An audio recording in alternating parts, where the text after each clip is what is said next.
Chers compatriotes, chers enfants du Bénin, plus que jamais debout. Vous qui me regardez, sachez que vous regardez Vodou nous djenoumen. Nous djemen jom. Nous djemen nous beto, bo djemen achesino, bo djemen nous toito. Oui. Appelé par le devoir et la patrie, je viens perturber votre quiétude qui n'existe d'ailleurs que de façade.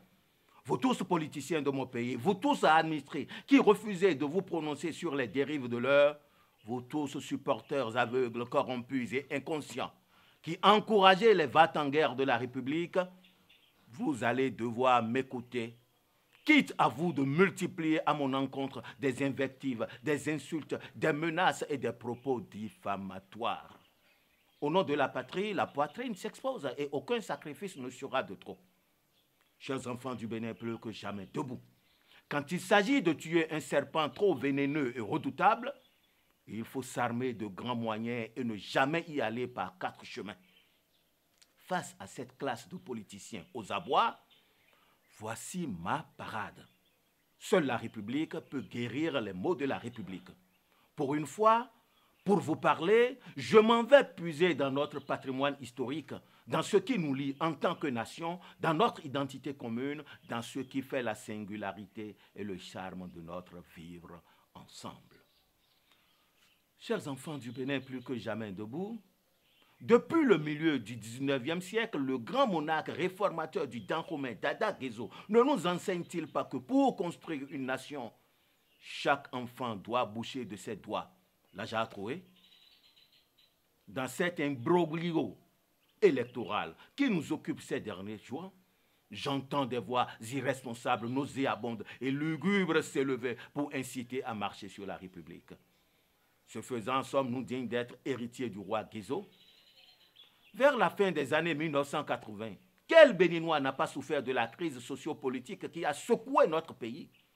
Je me garde de réveiller de tristes souvenirs chez nos compatriotes qui ont été molestés ou anéantis, chez nos compatriotes qui ont été contraints à l'exil, chez nos compatriotes qui ont été réduits à marauder dans des vergers d'autrui pour nourrir leur propre famille. Vous, les va-t-en-guerre qui incitez à marcher sur la République, c'est à cette triste et sombre page de notre restante histoire politique que vous voulez nous ramener? La situation que traverse notre pays est tout sauf une crise politique. C'est simplement une farce savamment orchestrée par des politiciens égoïstes et profondément hostiles au respect des textes de la République.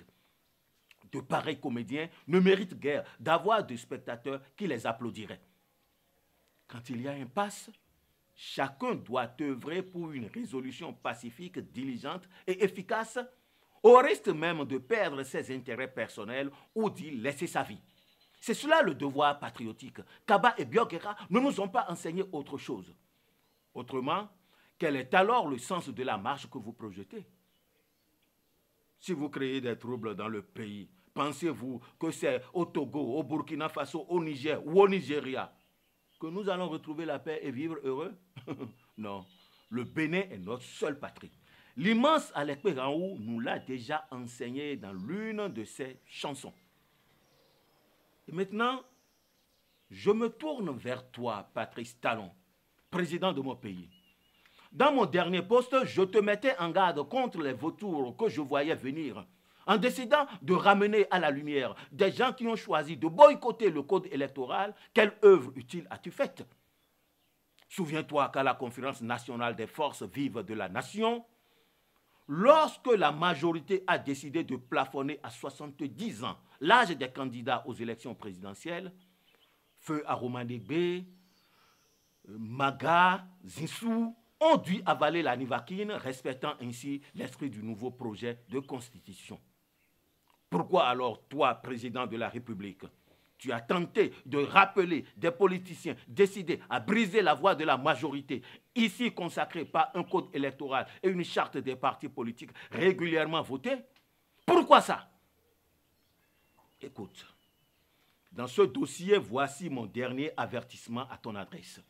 Nous sommes démocrates à tout point de vue. Alors fais organiser les élections à bonne date avec les partis autorisés. Aux autres d'aller se mettre à jour. pour les joutes électorales des temps à venir. Pour l'instant, tu es chef, comme Dada Beranzin. Fais face aux perturbateurs, tends la main pour repousser ceux qui votent une loi et pour leur intérêt égoïste choisissent de ne pas l'appliquer. Si tu as besoin de bouclier pour avancer, je t'offre ma poitrine. C'est moi, Ians Yetchenun, qui te le dis.